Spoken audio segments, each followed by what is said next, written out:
siguro ma-encapsulate lang sa dalawang bagay. Yung isa, yung anong klase yung pagbuhay. Yung asawa ko kasi parang he really made an effort to stay grounded, to be the same person that he was when he first entered the service. Palagi ko mahalaga yun eh. Mahalaga yun kasi parang nadisiplina yung sarili. Yung wants na control. Kaya yung temptation to corruption hindi naging mataas. Yung pangalawa, parang pinaka-most effective na leadership sa service. Yung ibababa yung sarili sa ground. Para naiintindihan kung ano yung tunay na hirap na pinagdadaanan ng mga tao. Kaya palagay ko yun yung secret niya dito sa Naga.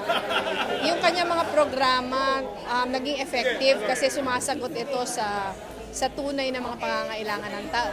Kasi naintindihan niya yung sensitivities niya nandun. Kasi sinubukan niyang pagdaanan yung hirap na pinagdadaanan ng lahat.